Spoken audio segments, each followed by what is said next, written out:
All right, let's just jump right in.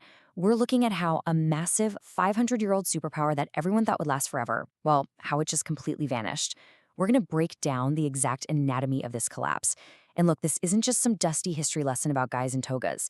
It's actually the ultimate blueprint of how the greatest empire in human history literally destroyed itself from the inside out. And trust me, why its slow, agonizing fall still totally matters to us today. I mean, imagine waking up tomorrow morning and the undisputed center of the global order is just gone. For half a millennium, Rome was the world. From its mythic start way back in 753 BC, through the Republic, the Punic Wars, Julius Caesar, the whole shebang. They built a civilization that felt absolutely invincible. When Augustus took over as the first emperor in 27 BC, citizens genuinely believed Rome would last until the end of time. So, how did it happen? How does a global superpower simply evaporate? Part 1. An unstoppable superpower. To really wrap our heads around its fall, we gotta talk about the sheer, mind-boggling scale of Rome at its peak. This unstoppable machine ruled across 3 entire continents. We're talking a massive interconnected web stretching from the freezing, rainy edges of Britain all the way down to the baking deserts of Egypt.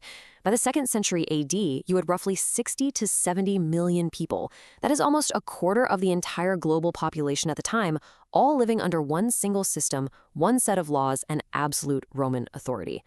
And with that kind of scale, yeah, no wonder everyone thought Rome was untouchable.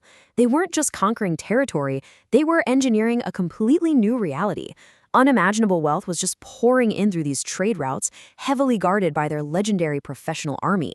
They were laying down massive, advanced road networks connecting the known world, building these giant aqueducts to pump fresh water to millions, and using revolutionary concrete, literally inventing new ways to build things like the Colosseum.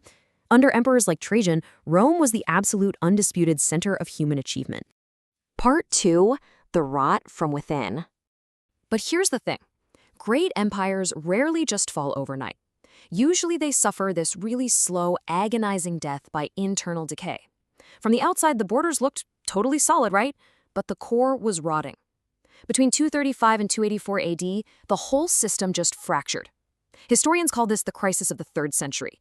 It was basically a devastating 50-year nightmare of political chaos, military meddling, and complete economic collapse that very nearly wiped Rome off the map right then and there. The golden era was gone, replaced by pure paranoia. Just to give you an idea of how chaotic it got, they went through over 20 emperors in a span of just 50 years. I mean, being Roman emperor had essentially become the absolute deadliest job in the ancient world. It was a mess. You had weak leaders, wild corruption, and these overly ambitious generals constantly turning their weapons on each other to grab the throne. The military started acting like kingmakers. They'd pick an emperor and then just assassinate him the second they got annoyed. Rome ended up spending way more time bleeding itself dry in civil wars than fighting actual external enemies. And, as you might guess, all that political chaos absolutely wrecked the economy. Desperate emperors needed cash fast to pay off these massive warring armies just to stay in power. So they did something incredibly dangerous. They started debasing the currency. They took the pure silver coins that kept the whole Roman economy running and quietly started swapping out the silver for cheap everyday metals. Basically, they just printed more and more of this totally inferior, watered-down money, which, of course, triggered an absolute economic meltdown. Prices just skyrocketed. We're talking massive runaway inflation. And to try and fix it, the government slapped these crushing taxes on regular, everyday citizens. Trade routes dried up because, well, the money was practically worthless. Poverty exploded across the empire. People completely lost faith in their own currency, which just hollowed out Rome's economic foundation from the inside, leaving the public completely desperate. Part 3. Enemies at the gates. So the empire is basically on life support internally, and now they have to face a terrifying new reality on their borders. It was a massive geopolitical domino effect, and it all started with the terrifying rise of the Huns in Europe. Led by Attila, the Huns swept westward, absolutely terrifying everyone in their path. Because of this, massive Germanic tribes, the Goths, the Vandals, the Franks, fled their homes in a sheer panic. And where did they run? Right into Roman territory. Suddenly, Rome isn't just fighting traditional armies, they are dealing with this overwhelming migration of desperate, heavily armed tribes all trying to smash their way inside. And then, the unthinkable actually happens. In 410 AD, Alaric and the Visigoths breach the walls and sack the city of Rome. Then, just 45 years later, in 455 AD, the Vandals do it again. For the first time in almost 8 centuries, a foreign army walked right into the capital. It was an absolute shock to the system for the ancient world. The psychological damage alone was off the charts. The supposedly eternal city had been completely humiliated and looted. Part 4. The Empire Divided. Realizing that this wounded superpower was just way too massive, too broke, and too chaotic to run from one single city, emperors like Diocletian and later Constantine made a really radical call. They split the empire in two. But man, the contrast between the two halves was night and day. The Eastern Empire, run out of the new capital Constantinople, hoarded all the wealth. It had a booming economy and was naturally protected by geography. The Western Empire, it was left dirt poor, with a crippled economy, and totally exposed to those incoming barbarian tribes.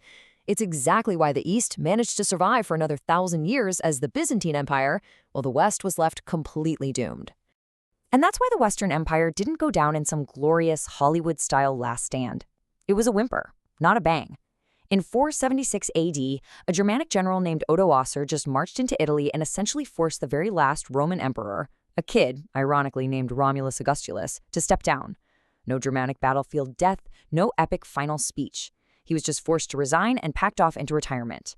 And just like that, after centuries of absolute global dominance, the Western Roman Empire quietly vanished from the map.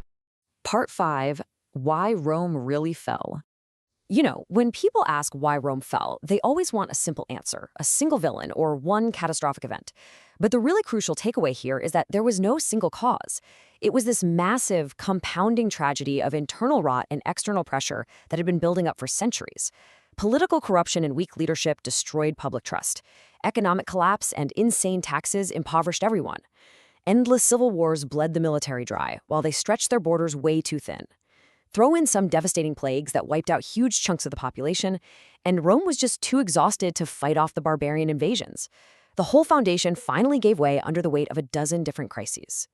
Yet the crazy part is, Rome never really died, did it? Its ideas, the alphabet we use, the calendar, the architecture, the entire basis of our laws, they still shape our modern world today. But Rome's story is the ultimate warning for us. Every civilization, no matter how ridiculously powerful, has to constantly manage its internal problems. Great nations almost never collapse just because of one external enemy. Almost always they fall from within.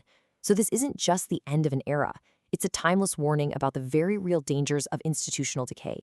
So as we wrap up this explainer and close the book on our little autopsy of an empire, I want to leave you with a pretty striking thought. 1,600 years later, this story still demands our attention because it absolutely proves that no nation, no matter how rich, how powerful, or how technologically advanced, is immune to its own internal failures. Just take a look around at the world today. Which great power do you think history will compare to Rome next?